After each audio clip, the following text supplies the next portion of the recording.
Check the mic, we're going live. Stories told, they rise and dive. Topics fresh with every spin. You won't guess what's coming in.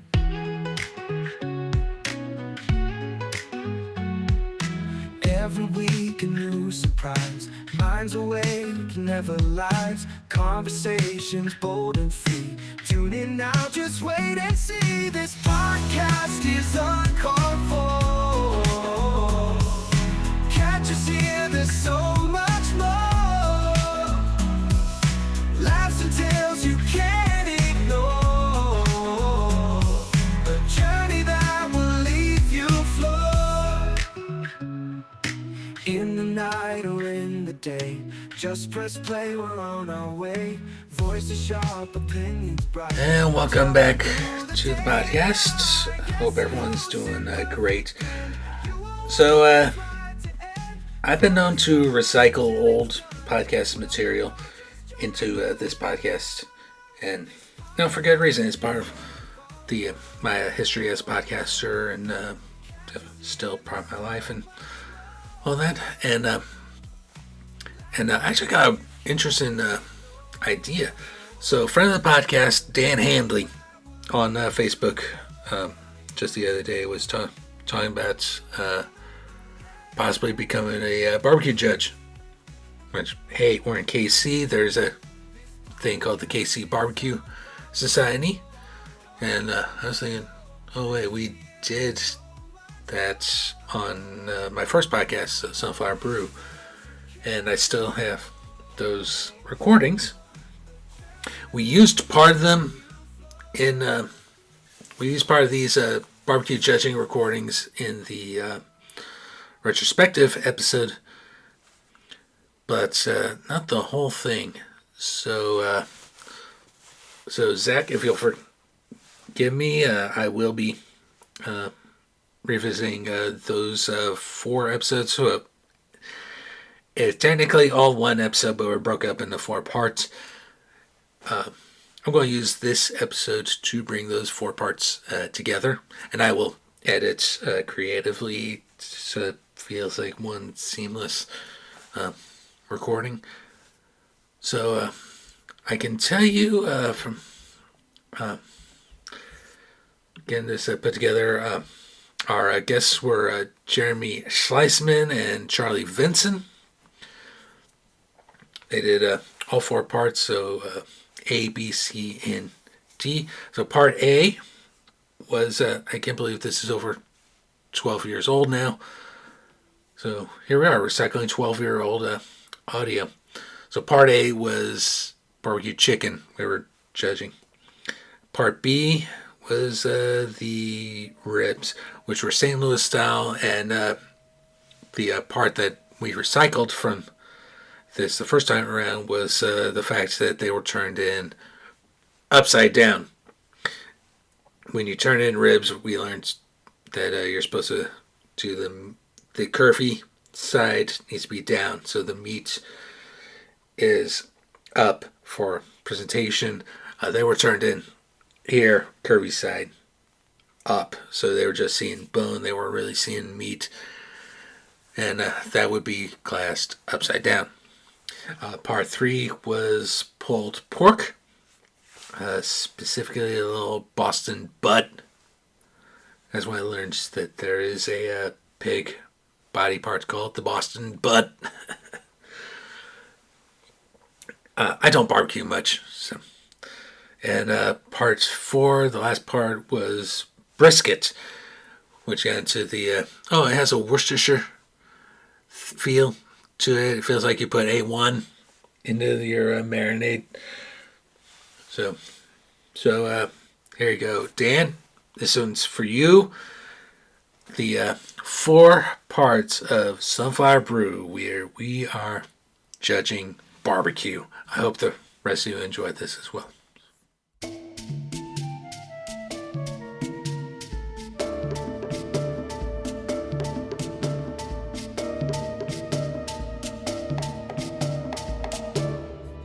Welcome to Sunflower Brew. I'm your host, Zach Luya. Today we have a very special episode. We're not talking about politics or anything like that. We're talking about Barbecue. Barbecue and beer, the quintessential Kansas City combination. And we are here with Jeremy Schliesman. I always butcher that. I apologize for that, Jeremy. And Charlie Vincent of the award-winning team of 18th and Swine. Jeremy and Charlie will provide some insight into how KCBS judges grade barbecue. And the guys from Black Hat's Barbecue are upstairs putting together some barbecue for us. So we're actually going to use this as a test run for that team for the American Royal. Charlie, Jeremy, welcome to the program. Thank you. Thanks for having us. All right. Well, again, Sunflower Brew is usually about political discussion and beer, but it's the equinox, so we've sacrificed a chicken and a cow and a pig, and we've slowly smoked them over hickory and oak and whatever types of nice woods. And now we're going to drink some beer, which is Free State's Oktoberfest, and we're going to judge this just like a competition. So, well, before we start, Charlie, Jeremy, why don't you guys tell us how you guys got involved in barbecue? Yeah, I'll start. My wife is the one to blame for it. We were getting a house, and then we were getting a washer and dryer, and then the people who had moved out left the washer and dryer in the townhouse. Our real estate agent was kind enough to let us just use the washer and dryer, and then there was a smoker in the back, a little El Cheapo Brinkman. My wife said, "Grab it," and then. That was the start of 7 years later. We have a team with Charlie and I. Yeah. Charlie and I started out barbecuing together on weekends. We'd watch football games and we'd smoke ribs, and then we graduated to chicken. Oh.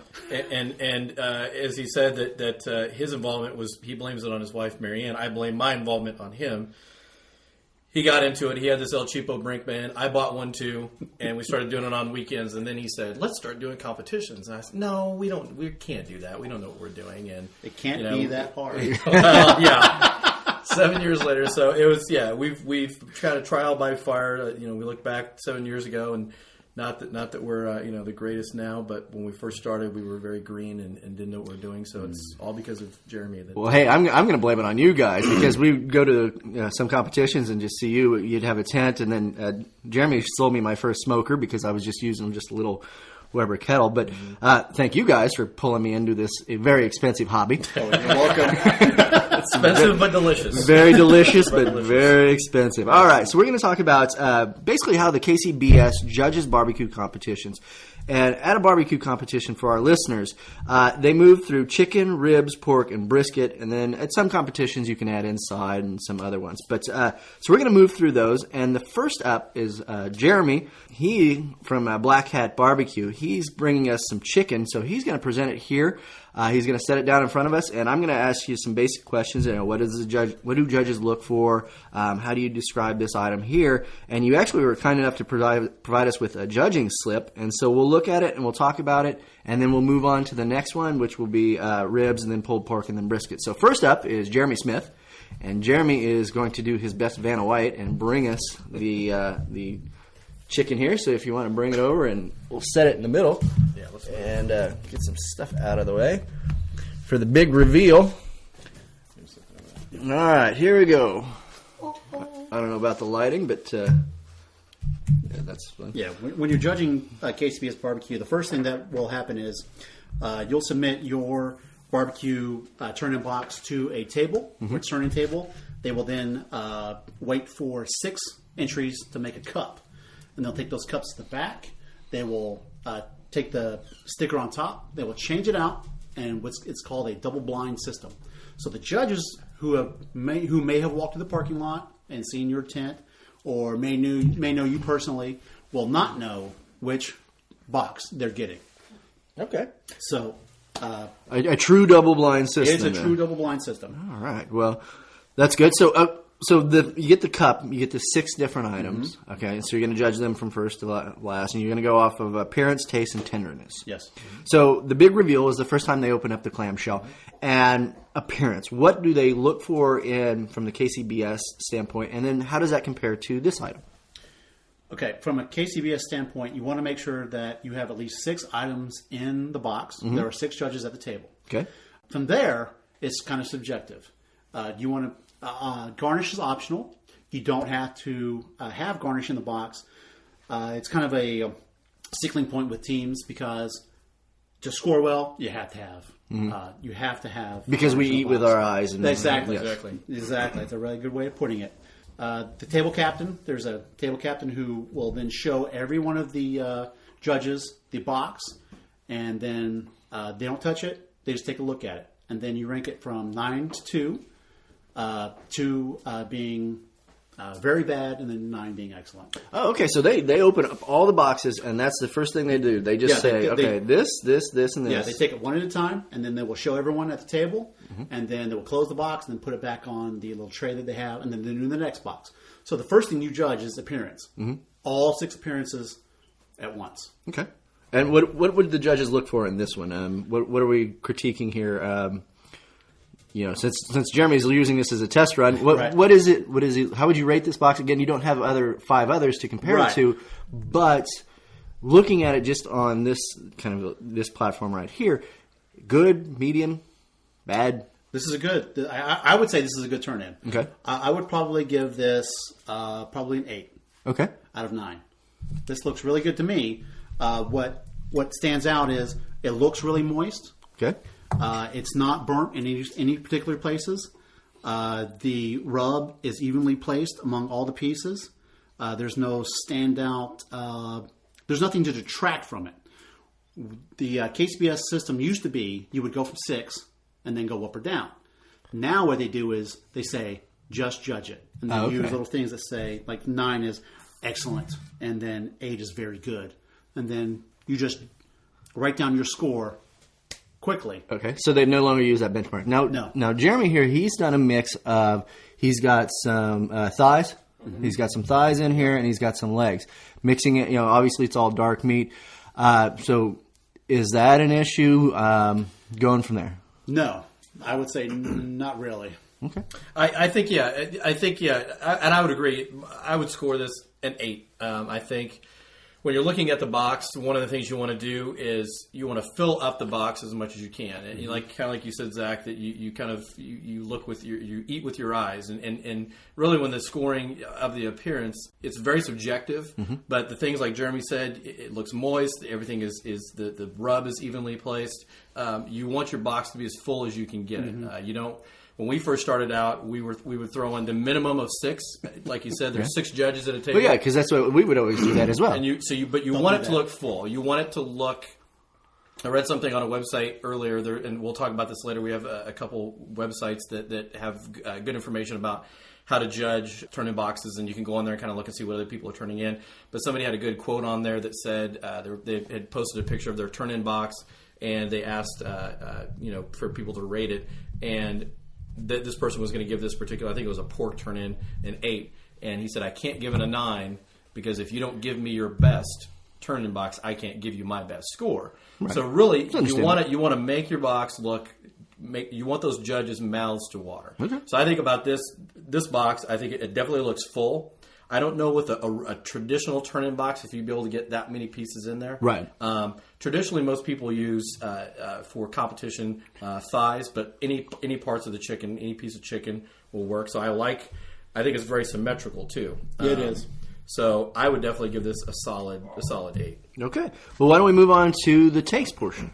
So you actually provided us with the judging plate. So I'm not going to dirty this up because it's going to go up on my wall, but I'm going to use the plate. Quite a few. Plate. So does it matter what the judges select? Whether in this place we have in the second round of judging. Yeah. What will happen is you've taken all of your appearance scores. Then the judge will go back to the tray and then pick up the first box, and then he or she will open up the box and allow you to take any piece that you want.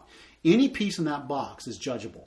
Now, some teams like to take all their kind of leftover meat and put it in the bottom of the box, so it will act as a prop and as a heat source to keep the meat on top of it hot. However, the drawback of that is they can also pick that meat. Mm-hmm. So you need to be careful what you put in the box. Can we hide it underneath the garnish? You can. They can still grab it. Oh, okay. They can still grab it. If they see it, let me tell you, if they're kind of veterans, they might grab it like, okay, what's this piece?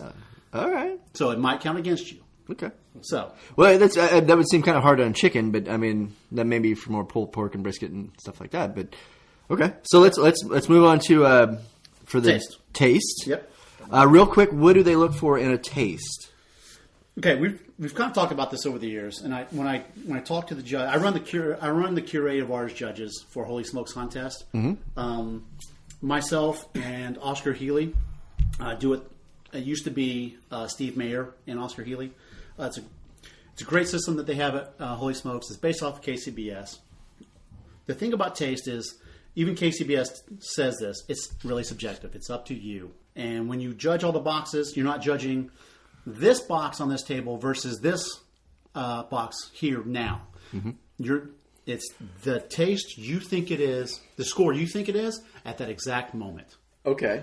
Something important. So instead of doing like a totality of saying, okay, this one is better than A or B, Right. you have to base it, again, breaking this down, just Right. as you are tasting it. Is that because there's a time difference between when you taste this as opposed to the first one and the last one? What you want each box to be on its own individual merits. Okay. And when you talk about taste, KCBS judges kind of like a certain profile of flavor. Okay.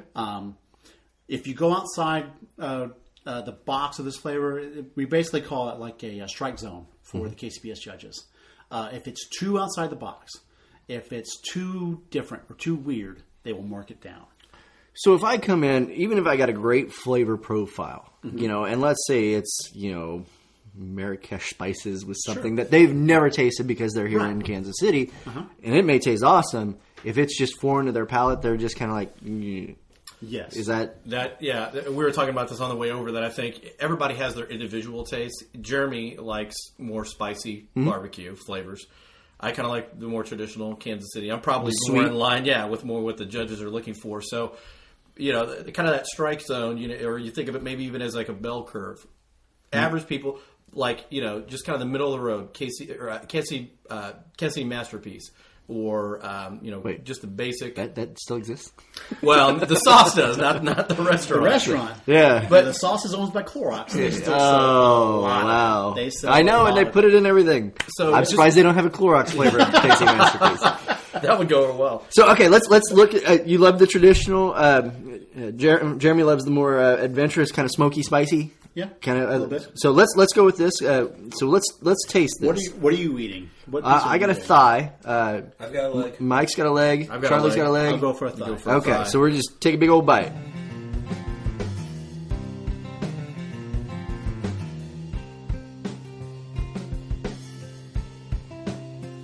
It's good.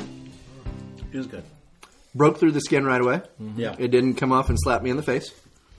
I know that with chicken, and Jeremy Smith and I were having this discussion. I hate chicken, cooking chicken, because that's always a problem. Right. It's either rubbery or crispy like an old lady's skin who's been out in the sun too much. And it, We could say Kentucky Fried Chicken, but that's fine. Kentucky Fried Chicken. Original recipe. But that is so good though. That is very good. That is good. Anyway, so we got taste and tenderness here, so we're gonna mix them together. Let's go with the taste first. I'm picking up a little bit of sweetness, a little bit of heat too. Yes. And Jeremy, here at the end, we're gonna have you chime in and tell us a little bit about what you put in, not your full recipe, but what you put on the sauce and the rub. So, judges, tell us what you think. I think I would give the taste a 7. Okay. I think as far as and I think that the skin biting through kind of gets into more of the tenderness, which we'll get to next. But and again, this is where it gets subjective. I like sweeter tasting barbecue, and I think the heat there's some heat on the back end of it, but it's not overpowering.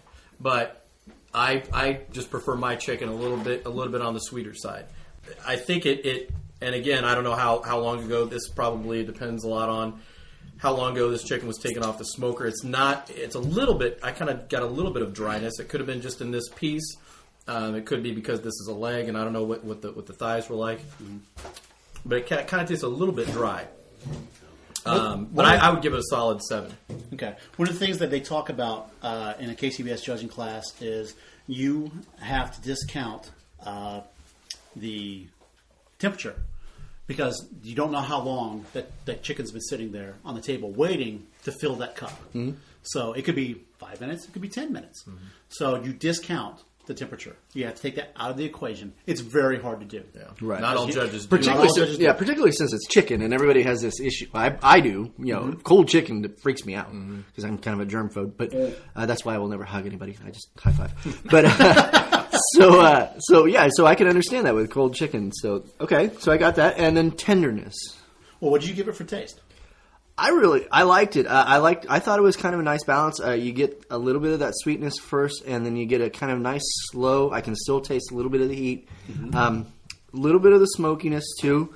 I think it's pretty balanced. I would go again with the 7. There's nothing that's kind of acidic or not acidic, but when you get too much smoke in there, that kind of acts. Right. There's no creosote little flavor on the end of it. Creosote flavor, that burnt flavor. I think it's kind of it's not too salty, not too peppery. It's just kind of very balanced, and I don't know if that's a detriment. Is that because it's not very bold and it's pretty good? I would give it an 8. Okay. Because it does have a little bit of boldness on the end. It's very balanced. There's not too much salt. There's not too much pepper on it. And it is middle of the road. It's hitting that strike zone, which is what you kind of want. Yep. It's getting barbecue to the lowest common denominator because you have to satisfy the taste buds of 6 judges, not just one. Also about taste, when you start making things like your own rub or your own sauce, you don't want to think and get in this trap of, I need to reinvent the wheel. There are a lot of rubs and sauces out there that are fantastic. You don't have to reinvent the wheel. A lot of the KCBS judges love those particular flavors. Okay. I would give it an 8. Like I said, it was very balanced. Liked it a lot. Very nice. And then we'll go with the tenderness. Charlie touched a little bit on it just because of the potential dryness, but just because Jeremy Smith he drove from Olathe to here. I mean, he had to cross a couple border crossings with his passport to get here. So that I don't know how you did it. How did you sneak some poultry into the country? But we'll set that aside. Tenderness. I would give it an 8. For me, I think that I bit through it. I was able to bite through it solid. It didn't fall off the bone, so it wasn't overdone. It wasn't rubbery. So it wasn't underdone. The skin, and this is kind of some debate too, because KCBS, and Jeremy, correct me if I'm wrong, but does not require that the skin you'd be able to bite through the skin without pulling it off. But a lot of people judge down for that if it does pull off, and it's very difficult. It's preferable. It's preferable, but it's very difficult to cook and not have that happen. Yeah, because if you watch some of the videos, you basically have to butcher this bird to get it. You're scraping off the schmaltz and wrapping it back up and toothpicking it. And then you got Myron Nixon who's saying you basically cupcake it, and which is I think is little nuggets, which I think is more of a poaching as opposed. But that's a different argument. Okay, but go on with the. Yeah, so I would give it an 8. I think, the tenderness is very good. Like I said, mine kind of tastes a little bit dry, but that's because this was probably pulled off the smoker, a while ago. I think if this was came right off the smoker, I'm sure it would probably be a lot more juicy and a lot more moist. But I would definitely give it an 8. Okay, Jeremy. I unfortunately would have to give it maybe a 5. Okay. I'm sure that when it was pulled off the smoker, it was great. But at this point, right now, tasting it, which is what you're supposed to do, it's dry. The thigh is dry. Love to have tasted it when it came off the smoker. But it did have bite through skin. Great job on that. It just has a dry mouthfeel to it. Yep. Yeah, and again, that may be the 30-minute drive time over here. It could very well. You should have came over here and you should have came over and smoked it here. I drove as fast as I could. That's all I could do. Okay, so we got some 8s, we got 7s, we got I'm sorry, Jeremy. Unfortunately, a 5. A 5. Okay, Jeremy's on the 5. All right, Jeremy Smith, you cooked it. What do you want to throw in here? Questions you might want to ask? And you might have to step closer to the mic so we can pick you up here. But what would you like to ask Jeremy and Charlie? How can you improve? That's a good question. Do you brine? I did brine. I brined for 2 hours prior to putting the skin back on. As Zach alluded to, I did remove the skin and worked very hard to get all of the fat off the backside because everything I read said that the fat is the enemy of a bite-through skin. And so that was goal number 1, was to get rid of all that fat and really get the skin back on so that it could adhere, so that you could have a bite-through situation. I did go with my personal palate is one where I like something a little bit spicier.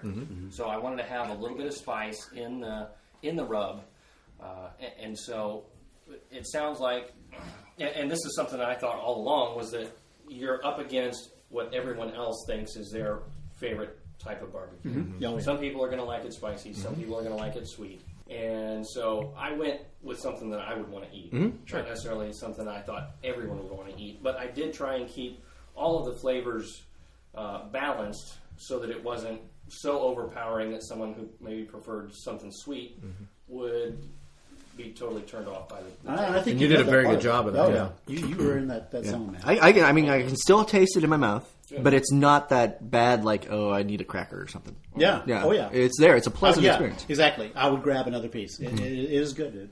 Okay. Right? I was just going to add too, real quick, that something else to keep in mind is when you have six different turn-ins teams at each table. And they'll show you the box for the appearance, and then they will come down with each box and let you take a piece out. You take your bites for taste and tenderness score, and then they'll go with the second team. Something to keep in mind, and you really don't have control over this. Now, there's some things that I've read that a lot of teams will, when they're going to turn in, they will look to see where the box, you turn your boxes in on a crate. They will look to see how full that box is or that crate is, if they're just getting close to having 6 boxes on it. The reason being, if you're the first meat that those judges try, you're not going up against any other. They haven't tried any other chicken before. You got a clean palate, so you could get good scores. So there's a lot of people that like to be, and there's some some technique there. So load your box heavy, so they put, and then just douse it with a lot of pepper. Yeah, so you burn everybody else's palate. Exactly. Okay. So that's something to keep in mind. If you're turning in and you see that a box only has 1 or 2 boxes, maybe some people might like. Right. What he's talking about is what you do is you take something like a hot and cold bag, like a pizza box, and then you put your turn box in it, and then you wait till the very last bit of the cups being made, and then you submit your entry. All right. You are the hottest cup. Turn in box for that cup. All right. Well, it's tricks of the trade. All right. The dirty bastards out there. All right. Because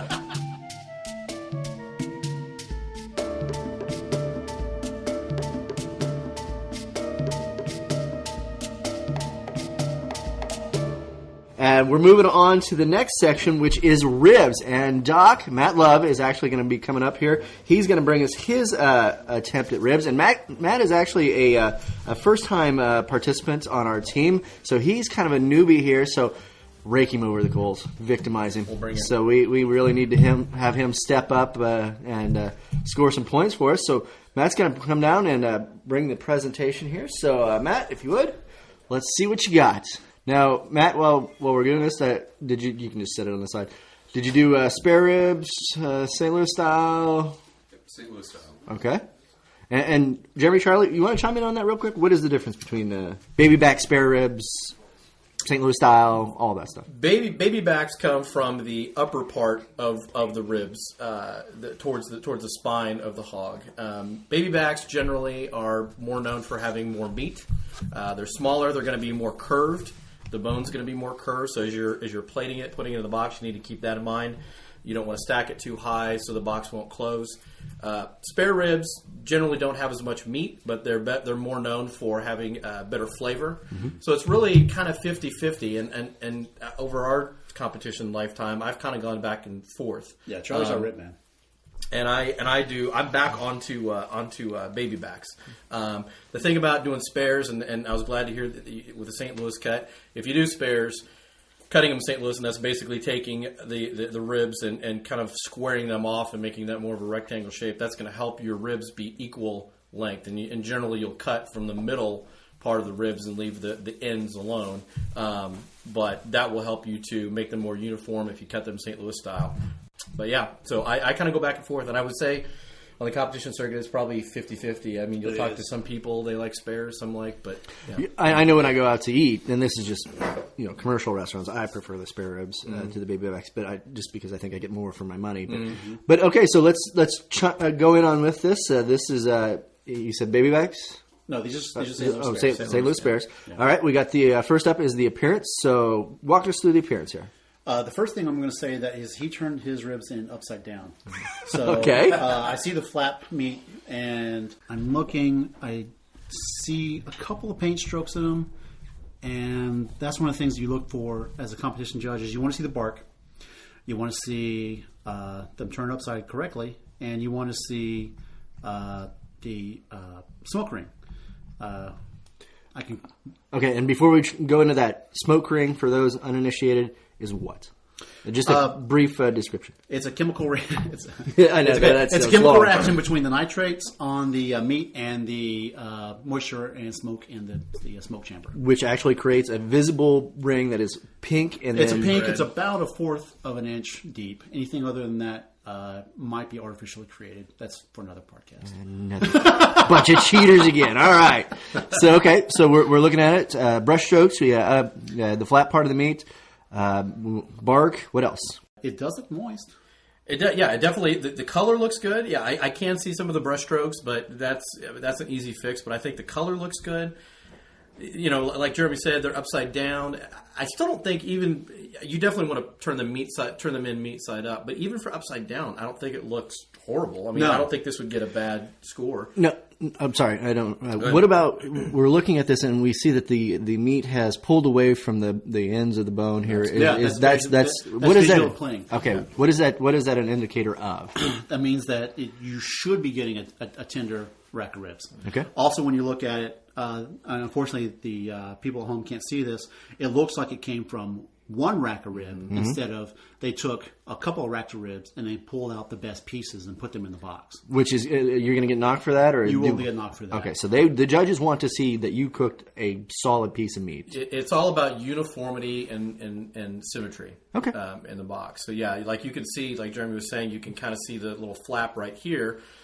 Which being upside down, you're going to see that, but it does look uniform. You can tell these all came from the same rack, and I think the meat pulling away from the bone, like Jeremy said, it's an indication that it's going to be a tender rib, and I think they all look uniform. They're all pulled away from the bone the same way. It's very symmetrical looking. You definitely want, if you don't have a rack, you don't want to turn in some ribs that are pulled away from the bone and some don't. All 6 ribs here have pulled away from the bone, so it's very symmetrical. Yeah. And I think in past competitions that when we've done ribs, that we've actually done that where we've mixed and matched kind of some of them, and so they know right away. That has happened on 18th Swine. Yeah, and it's tough. It's tough. So sometimes you don't. It's hard to find ribs that are all from the same rack if you can't.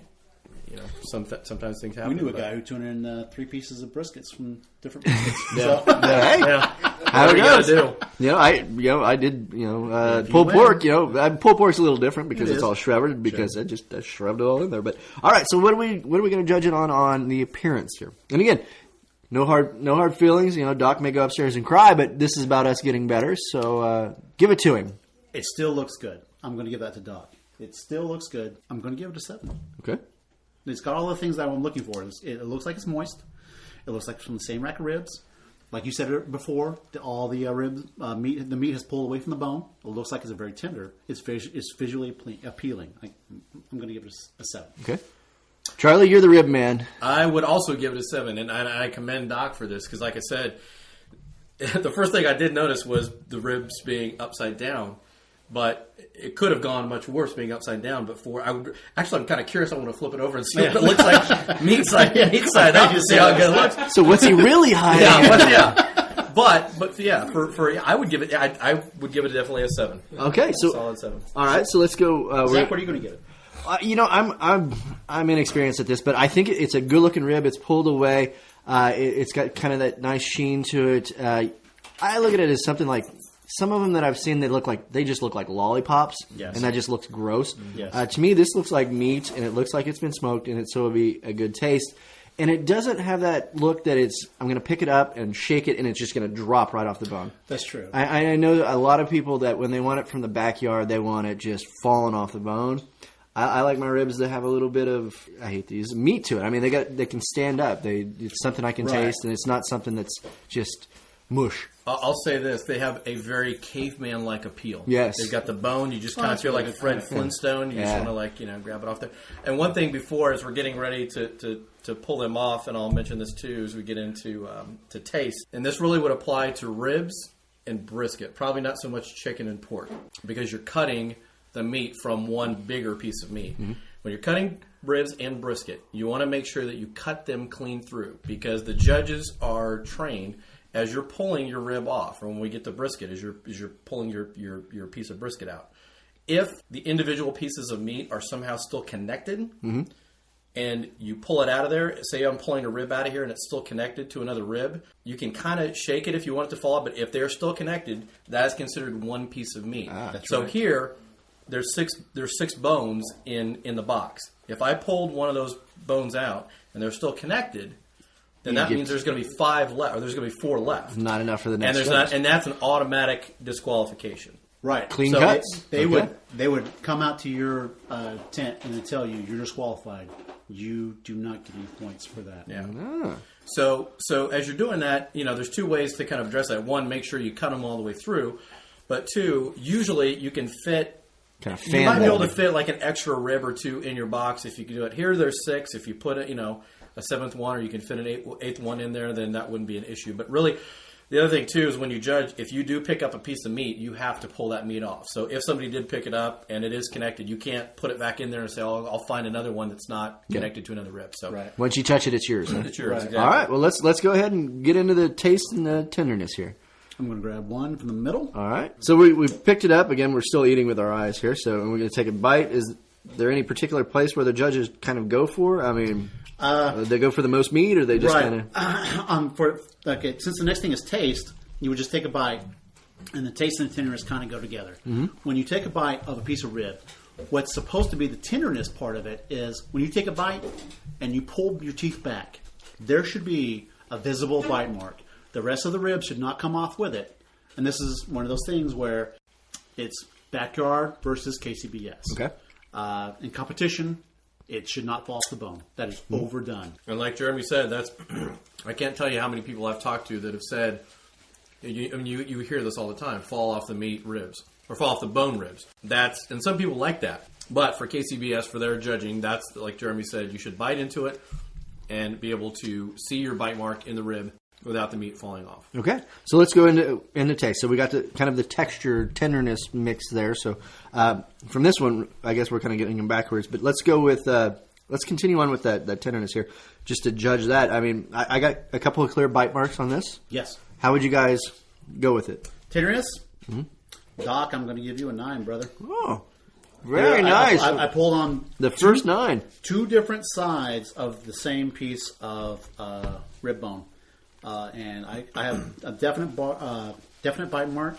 The mouthfeel was really good. And when I say mouthfeel, I'm talking about how the meat sits in your mouth. And when you chew it, it's kind of a subjective thing, but it doesn't taste weird to me. I mean, it's very nice.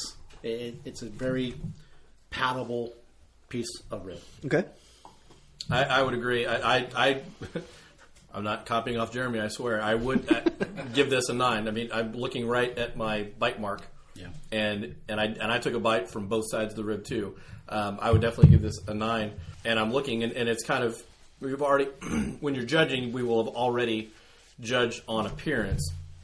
So it's kind of hard for the smoke ring on ribs. If you go with the meat side up, it's kind of hard to see the sides and see that smoke ring. Yeah. But now that I've actually picked the rib up off the plate and looked at it, it does have a really nice smoke ring on it too.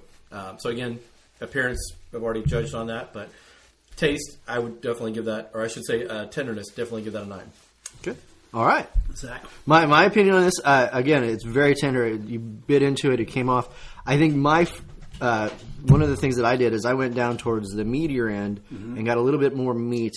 And that came across as just a little bit overcooked, kind of not mushy, but kind of that really it quickly disintegrated in my mouth. Not right. But and again, that may have been just because it was more towards the long end of it. And when you take a KCBS class, what you can do, you can just go to kcbs.us, sign up for a class. It's $100.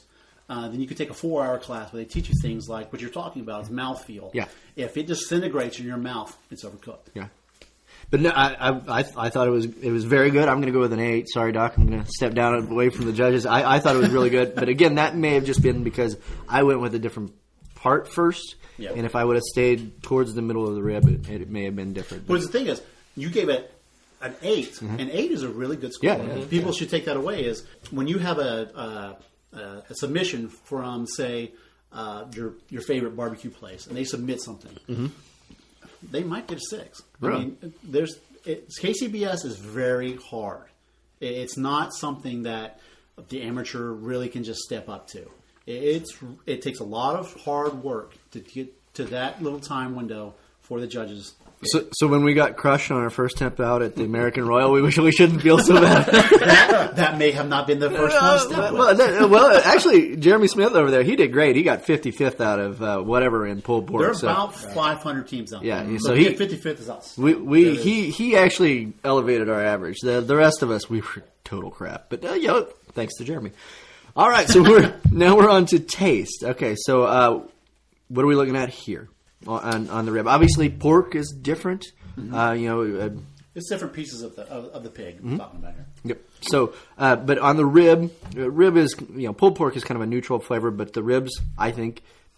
For the viewers at home, Charlie has actually gotten rid of his, so he had a whole bone left. He stripped it to the bone left. So, but I think actually a rib has a little bit of pork flavor, but that's a whole different discussion about the commercialization of pork. But what do we got here?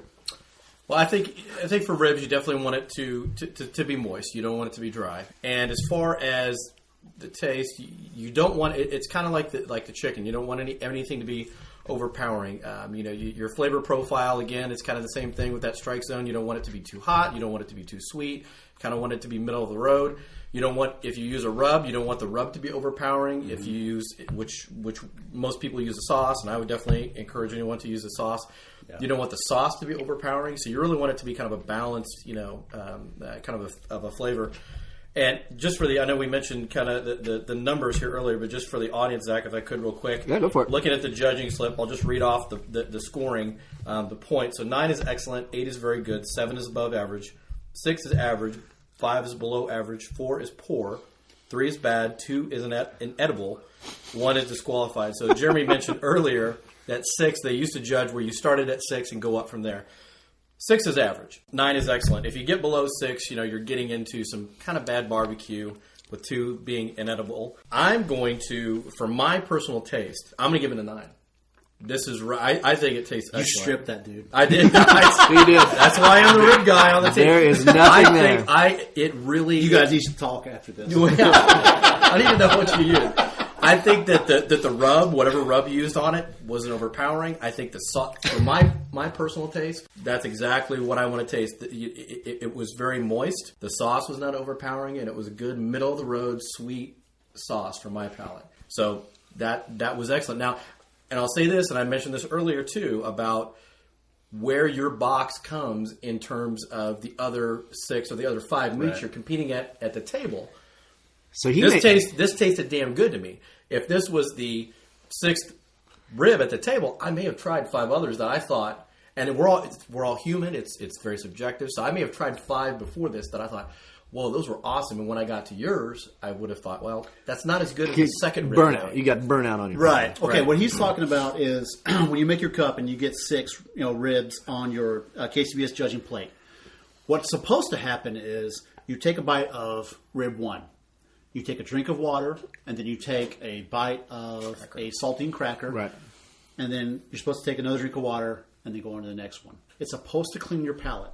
Now, adding more salt to your taste palate, that can be, something that you need to talk about with the KCBS organization. However, pickles. I think they should use pickles. But anyway, that's right.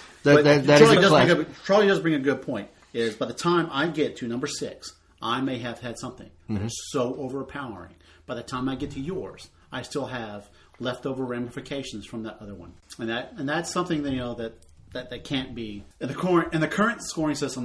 That's something that's really you can't get away from that. However, Doc, I'm going to give you another 9. Look at you, Doc. Really, really enjoyed this rib. I'm surprised by the taste that you turned in your ribs upside down. Other than that, dude, you really brought it. Way to go for the first time. Way to go, noob. Really good. Way to go, noob. I think, yeah. I mean, I gave the appearance a 7. I think you've turned it upside down. You could have damn near gotten a perfect score. You could have done really well. Well, look at that. All right, Doc, real quick, we're approaching about a 20-minute time limit here. Give me a brief description of how you prepared it, and then you rub, and then off air, I'll have you give you some time to talk to Jeremy and Charlie and kind of get a better critique of it. So, how'd you do? What'd you do to prepare? What'd you smoke with? So yeah, I did used a rub, used Zarda's rub, and then Oklahoma Joe's sauce. Nice. Okay, what'd you smoke with? What wood? Pecan. Okay, and Nice. time? How long were you on there? And did you foil? Did you wrap and then? I did the 3-2-1. Okay. Yep. Did And you do a 225? between 225 and 250. Okay. And what do you smoke on? Jeremy Smith smokes on a Brinkman, I think is what you smoke on. Is it an offset? It's a char griller. It's offset. Okay. Offset. Highly modified, got some great pneumatic tires on it, which makes barbecue competition great. So, yeah, anything to save your back. Yes. Doc, what do you smoke on? Mine's the Weber Smoky Mountain. Nice. Okay.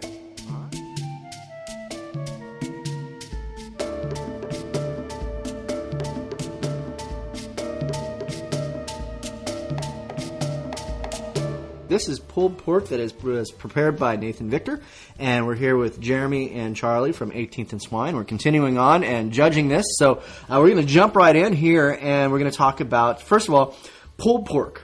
Basically, you can use pork butt, and a lot of people are very confused about this. What is the difference between a picnic and a pork butt and a shoulder and all of that?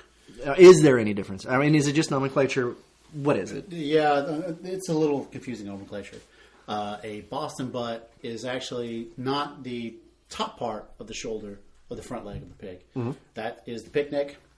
When you get down to the second half, right before the hoof, that is the Boston butt. So even the name butt is a misnomer because it's the front half of the shoulder of the pig. Right. It's not even, and the reason why it's the Boston butt is it was a shipping company up in Boston who specialized in it. I mean, It's a lot of confusion. Okay, all right. And Nathan, you can chime in here and tell us later about what cut you use. But let's move into the appearance. What do we look for from a KCBS standpoint on the presentation here in front of us?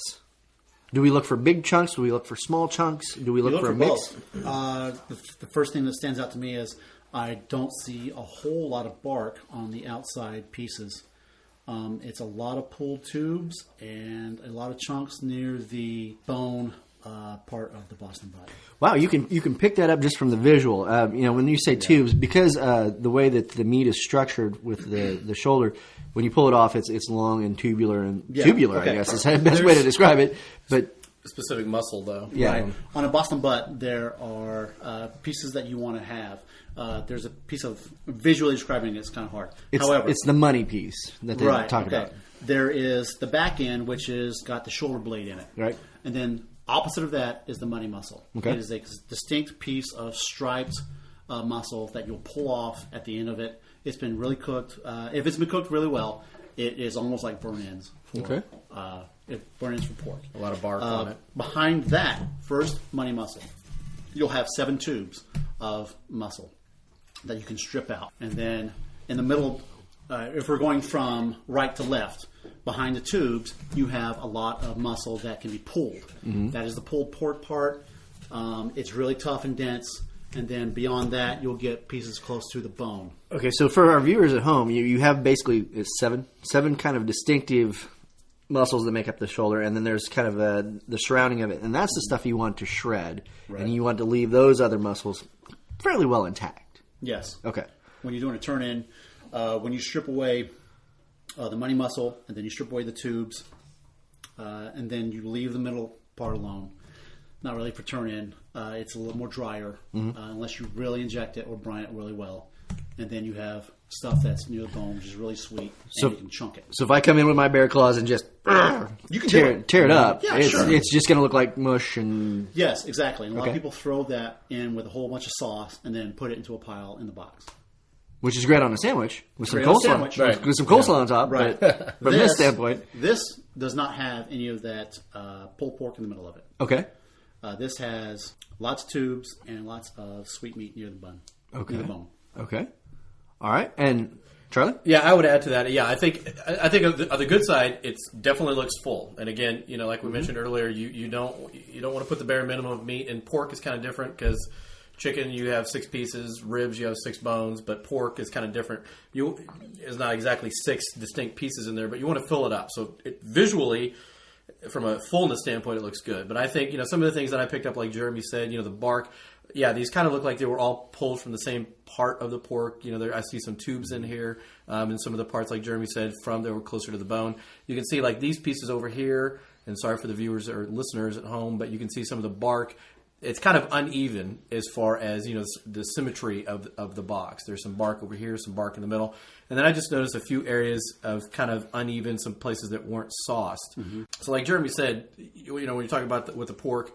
You've got the money muscle that's really good for chunking. You can have, and that'll have a good bark on the outside. And then you've got your tubes, which are kind of like these pieces right here. And then you've got your pulled pork. So when you're turning it in, a lot of people have a certain preference for certain parts of the pork, especially pulled pork. I think everybody, when you think of pork, you think of pulled pork. So, and I don't see any pulled pork here. So some people, as they're judging that on the appearance, they could maybe look and say, well, I don't see any pulled pork here, so this, they're going to judge it down from. Would you suggest?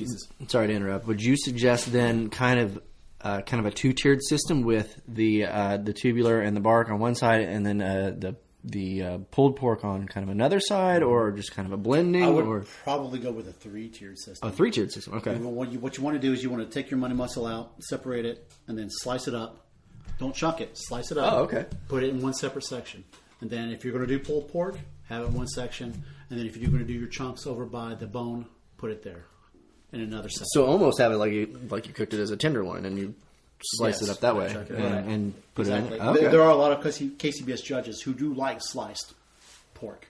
It's one of the things about KCBS that are in and by itself. There are other, there are other sanctioning bodies like the Florida Barbecue Association, the California Barbecue Association, Memphis Barbecue. They don't barbecue in Florida or California. Don't say that about Iowa. They bring out some fantastic cooks. I was just talking to those people south of the Mason-Dixon line.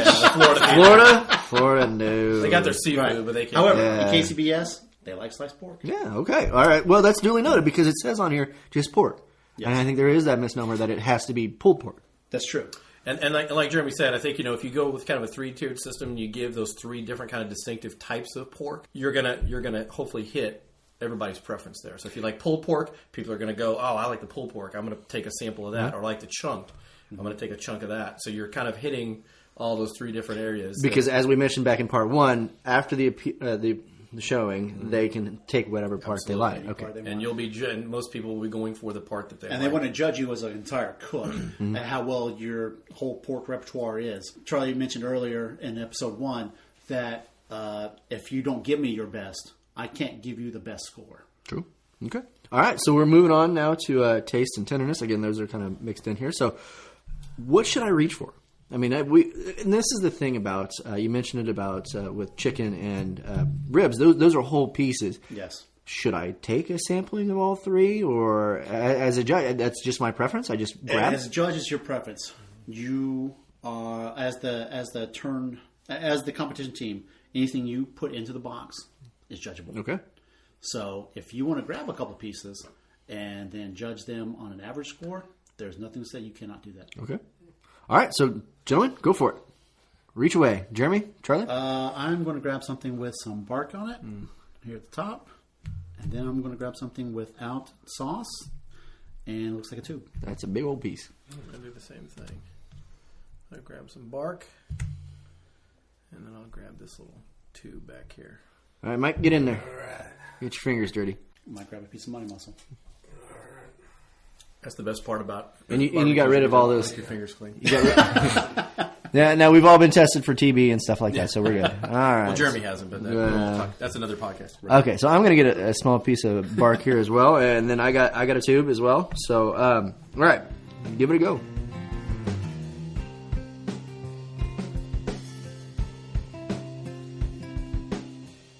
So we're doing taste or tenderness?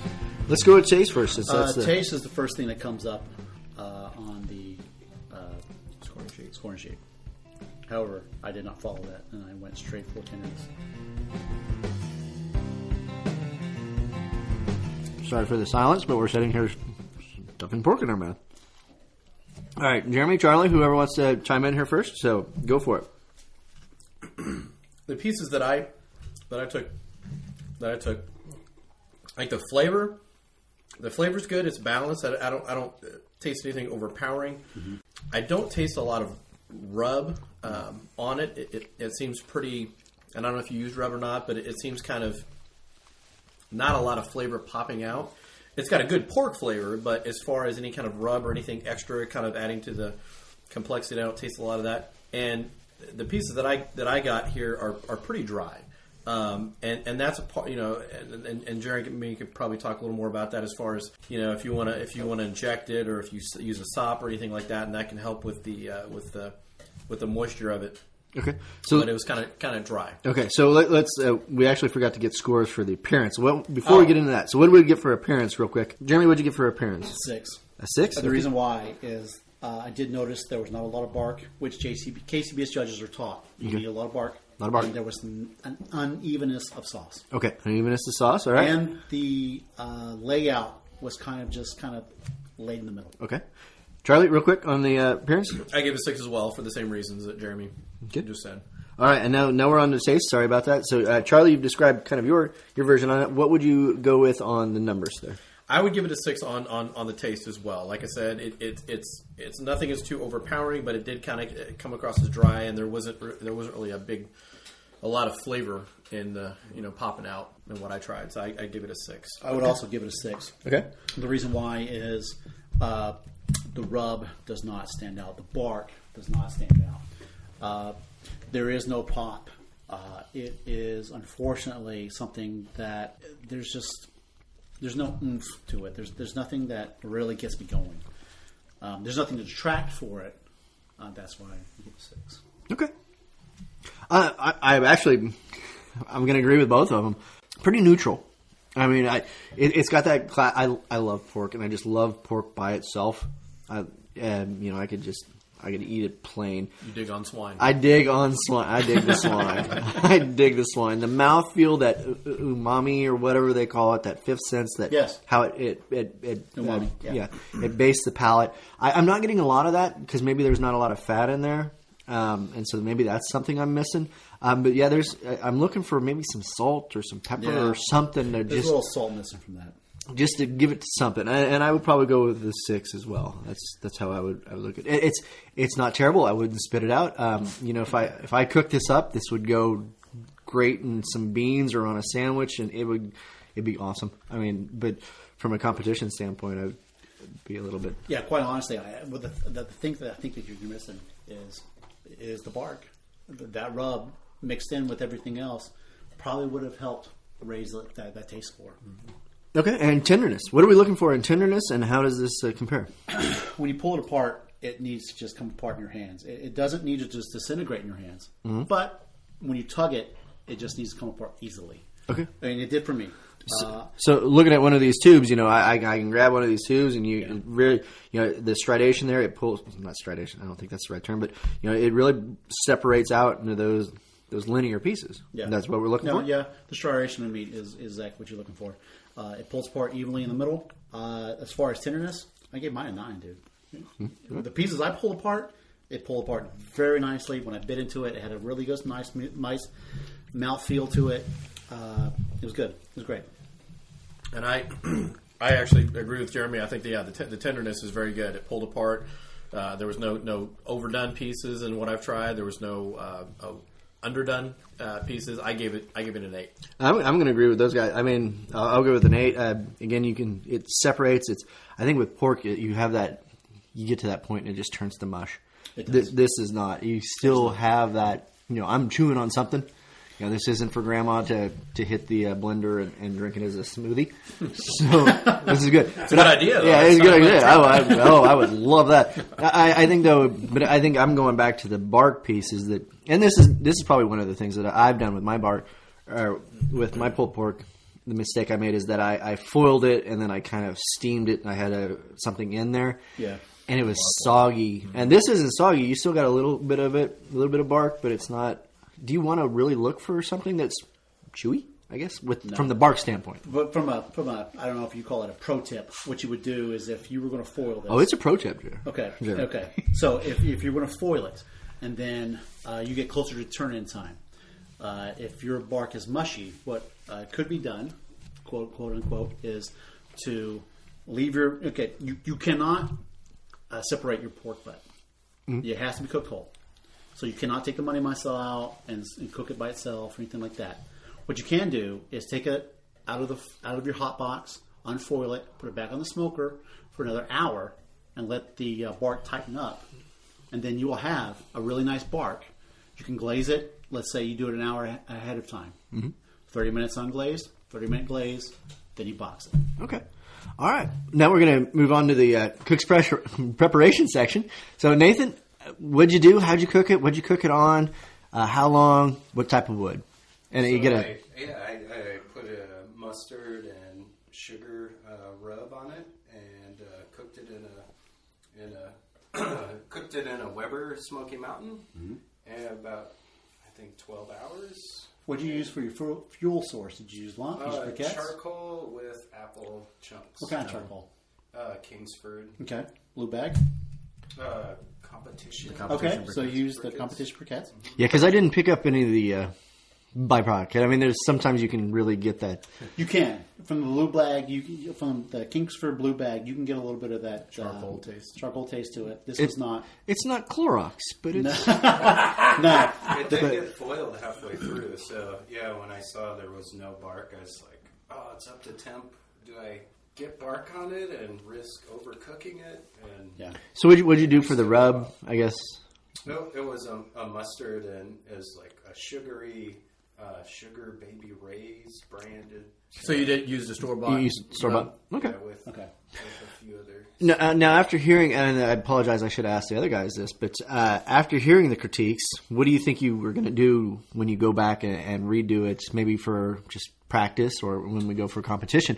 What are you going to change? How are you going to kind of modify this? I don't think I'm going to foil, and if I do, it's going to be like halfway through, take it off, and then 20 or 30 more degrees without foil. And do you use an injection? I did. Sorry I didn't get to that. It was like an apple juice and... Something you've made at home. Yeah. Just, Now, is this obviously this wasn't your first run at the pork? it's been a while since I cooked pork. I was like, I'm going to go basic and then build from there. I've got 3 more cooks up until there, so this is great. So that's actually a good question for Jeremy and Charlie. Is simplicity the best? I mean, really hitting that. We talked about different flavor profiles and if you watch what is that? What's on Barbecue Pitmasters? Barbeque Pitmasters. You got the one guy. He says when I cook ribs, it's just salt and pepper. Yeah. So I mean, obviously it's all subjective, personal taste. We've had a lot of conversations, and going back to when we first started, we were very complex in everything that we tried to do with our sauce, with our rubs, and I think it's 50-50 if you talk to people, if they make their own or they use store-bought. There's no shame in using store-bought. But I think we tried to make things very complex and making our own stuff. And I think there's something to be said. And when you get complex, you start adding in extra ingredients here and there, and you can get very overly complicated very easily. And we talk a lot about dialing it back and making things more simple. So in my opinion, I think, like you said, hitting that lowest common denominator, hitting that strike zone, and keeping it right down the middle, not getting too complicated, I think is the way to go. I don't know, Jeremy, what you... No, I would agree with that completely. All right. When we started, we did try to reinvent the wheel. You don't have to do that. There's tons of great product out there. Quite honestly, if you want to start getting 7s or 8s right out of the bat, you can use Smoking Guns Hot and then Blues Hog 50-50 with their original sauce and their Tennessee Red. Okay. Duly noted. We will do that. Okay. That's guaranteed 7 and 8. There you go. 7 and 8s. That's all we're looking for, just so we're not bottom of the barrel. Okay, we did talk about that. When you get 6s from a judge, that almost starts to ruin your weekend.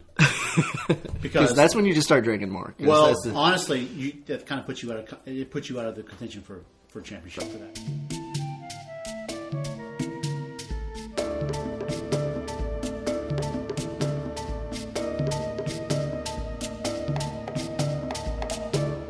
right now we're moving on to brisket, and I'm a little tipsy, and I'm starting to get to that point where I'm a little meat log, but I can power through this because we got the king of meats. We got brisket, one of my favorites. You can slice it thin, you can slice it thick, you can slap sauce on it, you can put it on bread, or you can eat it by itself.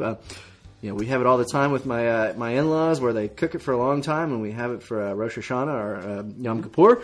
But one of my favorite is when it's barbecued and smoked. So this is Ryan Walsh's version of his brisket. He's going to be turning this in at the American Royal coming up here on October 4th. So we're going to do the big reveal. Mike's going to take some pictures, and this is the first time Jeremy and Charlie are going to be seeing it. So, gentlemen, here we go. All right, so we ran through here. It looks like Ryan's got some long slices and then a little bit of some burnt ends on the sides. Mm-hmm. So, first impressions. I'm going to have to say that, when you're at a KCBS judging table, you cannot touch the box while they're doing a presentation. Mm-hmm. So, they show it to you. It's usually at a 35-degree angle.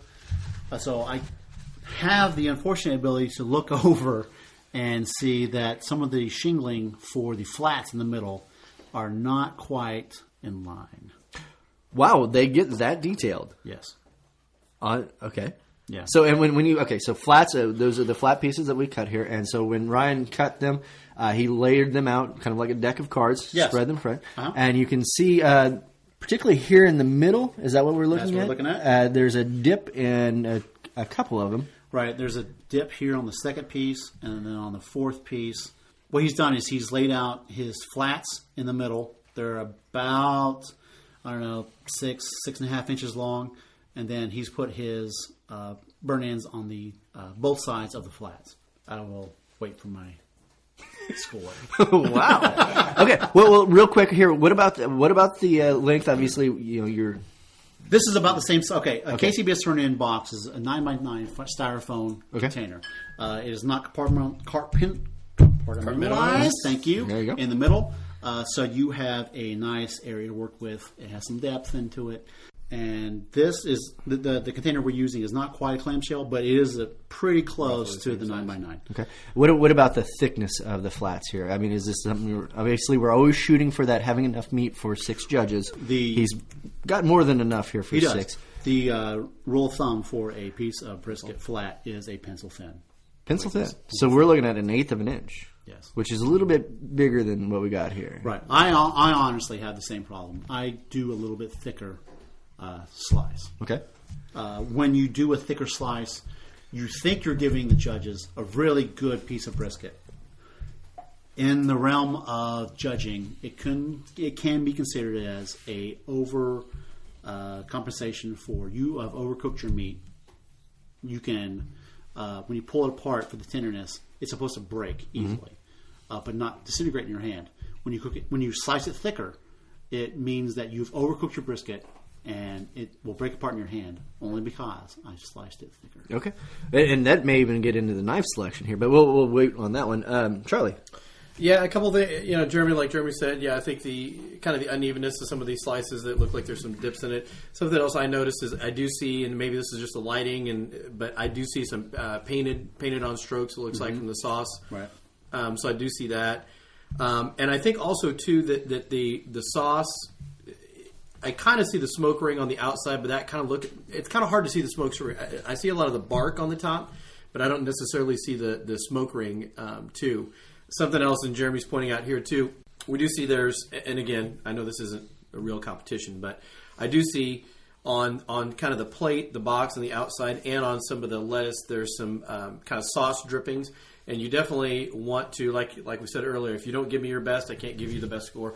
You want to try and keep it as clean as you can, not to get sloppy with the sauce and that kind of thing. So, one rule of thumb, you can do is keep a paper towel around, and as you're going to be dripping sauce as you're plating it, but after you get everything in there and you're ready to go, you wipe down as much as you can of the box, and try not to drip on the lettuce as much as you can. Okay, so.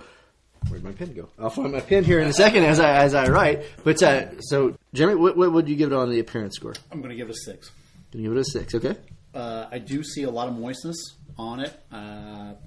It looks like he didn't paint sauce on it. It looks like it's au jus, which I like. The burnt ends are not uniform, unfortunately. And like we were saying before, the flats are stacked in not quite a haphazard way, but not quite uniform. Okay, Charlie? I give it a 7. I still think I like the uniformity of it. I like the presentation, the flats in the middle, and you've got the burn ends on the outside. So I think symmetrically, I like how visually it looks to me. So I give it a 7. Okay.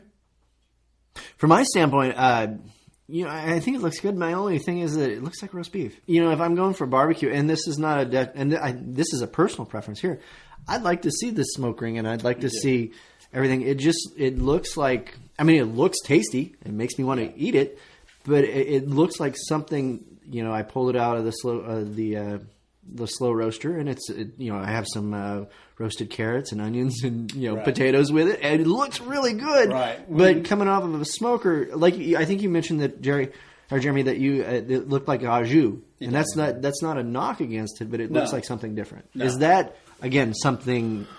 Obviously that's what I'm going to take into account, but from a judging standpoint, is that a criteria where I'm reaching out and bringing something in that doesn't relate to this product? No. Unfortunately, brisket's one of those things where it is the creme de la creme. This is where your barbecue team shows off that they can really cook. When you have slices like this on the flat, what some teams will do is dunk their slices, so there are no brush marks. Or what they'll do is they'll shingle them all out on a table and then paint the back sides with a light layer of sauce and then put them in the box back to front. So you can see the smoke ring. Yeah, you can see the smoke ring. You can see the nice bark on it. And then when you bite it for taste, you will get some barbecue sauce. But, and as far as the presentation is concerned, it is a naked piece of brilliantly cooked. That's again very sneaky. And I'll just add to that real quick is that like you said, Jeremy said that it's kind of a balancing act that your meat when it comes off the smoker is going to have a natural color. Yeah. What the sauce does is it adds flavor and it also adds kind of a shine to it. Mm-hmm. What the careful balancing act is you want to add enough sauce that it gives it a flavor and it gives that kind of visually appealing shine, but you don't want to add too much that it takes away from the natural look of the meat. That's true. Okay. All right. Well, let's move on to taste and tenderness. So, gentlemen, go ahead. Grab a section. And Jeremy goes right for the middle. He gets a flat and a burn in. He went knuckle deep in there. He did. Oh, knuckle deep. And something else we mentioned this, I think, with ribs, but again with brisket to keep in mind is make sure which he's done a great job of, but make sure you cut them clean because the same That's thing true. here is if you're pulling. I think there were 1, 2, 3, 4, 5, 6. So there were 7, but right. If you pull a piece off and it's still connected to another slice, that counts as one piece. And if there's not, but he also covered himself. He has enough burn ends and enough flats to where each judge shall have a little bit of both. Let me ask you this: 2 things happened here. One I noticed is that he had the fat down towards the bottom. Yes. And then when I picked it up, I actually broke a section off. Yeah. Okay, so is that going to be a knock against him, or is that going to be one of those that's a positive? That's a plus attribute. No, that's going to be a knock against him. Okay. Okay. When you let's start with the fat down first. Is that okay? Okay. I didn't grab. I'm looking at my flat, which is what a KCBS judge can do. Mm-hmm. I look at my flat. There is a tapering from one end of the flat to another. From the length, it goes from almost nil to 1/4 of an inch. Now, some judges like fat on their flats. Some people do not. And from experience, I know that as a brisket, there are 2 muscle groups on the flat. You have a flat side, and it is what you slice. What most people will see as slices of brisket. And then you have a point end. It's a meatier side. It's got a lot of fat in it, and it was basically what people use now to make burn ends. There is a fat cap that runs in between the 2 of those. He has not trimmed the inside of that flat. Okay. When you pull it off and it broke in half, that's a sign of overdoneness. Okay. It should not snap. It should not just fall apart in your hand. When you take it, you're supposed to gently pull apart, and like that, my flat worked out really well. I got a little green on there too. From my garnish. Well, that's part of the garnish. That's That's part of the okay. thing. When I pulled mine apart, it is pulled apart beautifully. Okay. It is completely... So, I mean, it's almost a luck of the draw. I mean, It is. aside from that bad pull, it'd be like, oh. Which is actually a whole conversation about KCBS judging in general. Luckily, it's double blind, so if I knew it was Ryan's, I'd be Right. like, I hate that guy. Right. And unfortunately, in the KCBS contest, what happens is you get 6 judges who have the opportunity to judge your turn-ins. Their scores are not going to be the same as the scores from the next table. You will get a variance. You could get a great variance in between one table to the next. From one judge to the next at the same table. That's what makes KCBS judging so hard and what makes people go home and then go to sleep right after. Cry themselves to sleep. Cry themselves to sleep right after a contest. They pack up their stuff and then they go home. Then shower. Yeah, That's true. They shower. They Then- might have an ice cream dinner. And then they go home and just pass out. Oh, yeah, because it's a long weekend. It is a long weekend. And what's unfortunate is when you get a judge who may not know what they're doing or a judge who thinks that they know better than you do, your weekend may have just been ruined. All right. Okay, so let's Okay, go so on. for taste. Taste. Let's go on to taste. It's awesome. I like it. Number-wise, what are we looking at here? Okay. I would have to say he's missing the bark. Something happened to the bark in the smoke ring. Tenderness, 9. Pull apart beautifully. I'm going to have to go back on my taste. Now that I'm thinking about it, I'm going to have to give it a 7. Okay. Charlie? And I'll come back to you and get your critique on the taste and everything like that. But Charlie, what do you got? Tenderness right now? Yep. I would give it a 9 as well. I think that just like Jeremy said, when you pull it apart, it shouldn't fall apart, and it shouldn't be. You should be able to grab it and pull it apart gently without a lot of pressure. And it didn't fall apart, and it wasn't too hard. So I would give it a 9. And I'm going to go back to what, when I was picking up that piece, it may have been just how I was picking it up. But I mean, yeah, I like the fat. I love fat. One of my favorite meals is actually bone marrow. You scrape it out and put it on bread, which is kind of gross for some people, but I love fat. This, it's not dry. It's not, when I pick it up, it's still got some tooth to it. I can bite into it. I can chew it. It's nice. It's not disintegrating in your mouth. No, it's it feels like I'm eating meat. Yes. Not grandma's slurry. So okay, so 9's on the tenderness. Yes. Charlie, what's on your taste? And then we'll start back with Jeremy and give me your critique on the taste. I like the taste. It's got a little kick at the end of it. There was, from a judging standpoint, it was okay. It was okay. Let me rephrase that. It was better than okay. It was better than average. However, it's okay. I mean, it's a little bit better than okay. As you can see, I'm waffling between okay and better than okay. I'm going to give it a 7. The reason why is there's not enough bark. There's no oomph to it. It's good, but it's not great. Okay. Charlie? Sorry, as I shove some more in my mouth. Sorry. I would give it. I'm actually on the same page as Jeremy. I would give it a 7 also. There's a flavor there that kind of seems overpowering to me. That's really kind of coming through. I don't know if it's either paprika or maybe cumin. I don't know what's in it, but there's something that's kind of not a balance. There's something that's really coming through. Did you use half strap, the paprika? I use the smoked paprika. Okay. Yeah. But I'm sorry. It was there's and it's not it's when we were talking about earlier the balance. There's some flavor, and it's not a bad flavor, but it's just kind of over. It's more than everything else. It's not as balanced, but it's not too much heat, and it's not too hot, and it's not too sweet. I think it's a middle of the road flavor that I've got coming through there, but it is distinct and kind of coming through stronger than everything else. I would have to say it's got kind of a Worcestershire overtone to it. It's almost like you used a little bit A1 in there. No? Okay. Worcestershire. Oh, dirty words there, A1. We'd have to kick you out of the building if you used A1. John Willingham's brisket sauce is almost A1. There's nothing worse. I grew up on a cattle farm, and I think it is sacrilege if you put A1 on a steak. Yeah. I will track you down and jab a pin in your throat if you There lies the crux of KCBS judging. If you do that to what a cow. you like and what other people like are two different things. Yes, that's true. That's true. Charlie, what's your score on it? Were we on taste? Yes. I give it a 7. 7. Generally, Ryan, when he does something, he does a big, bold flavor. He uses a lot of pepper, and I think that I've become acclimated to that, and I really like that.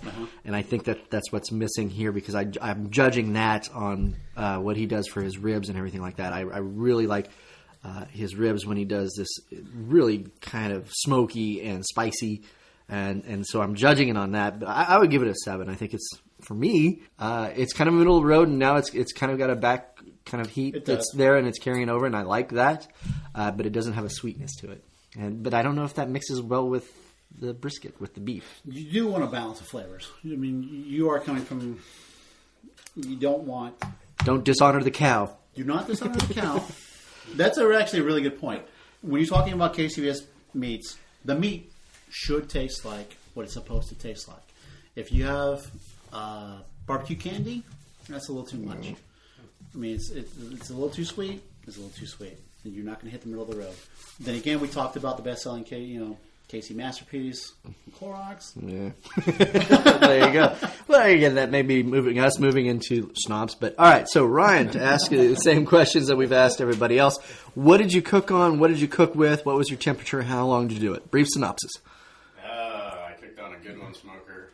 Took about 10 hours. Yeah. Did you cook a flat? I did both together. Okay. That's why you have the fat in between. You did a whole trying to packer? decide. I trimmed into, the inch into, but didn't trim it all once I split them.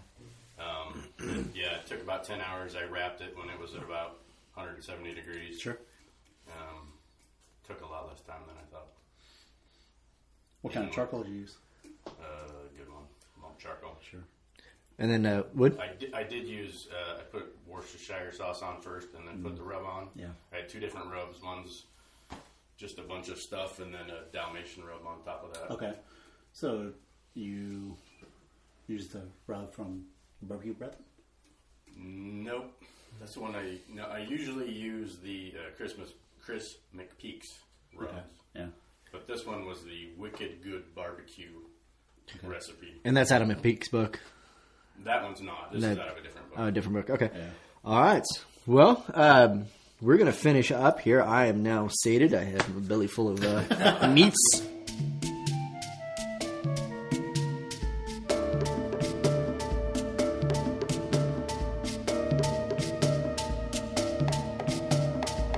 And that's going to do it for this re-release of the Sunflower Brew barbecue judging episodes. Again, thanks to Zach for having me record that in the first place.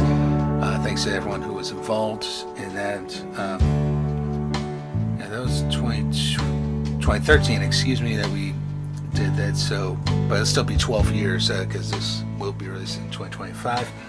And thanks to Dan for telling me to look into revisiting this. So I hope you enjoy it. And to the rest of you, I hope you have a good day. And it's at this point that I tell you that this podcast is uncalled for. Is hosted, produced, edited by myself, Mike Chernevsky, with, in this case, a small assist from Zach Lulia. Our opening music is this podcast is uncalled for theme music created at suno.com, suno.com. Our outro music for this episode is Crying in My Beer by Jason Shaw. Licensed under Creative Commons by Attribution 3.0 United States license. And you can find it at freemusicarchive.org. And we additionally use Morocco Sting by Kevin MacLeod at Incompetech.com. And his music is licensed under Creative Commons Attribution 4.0 license. Enjoy the barbecue.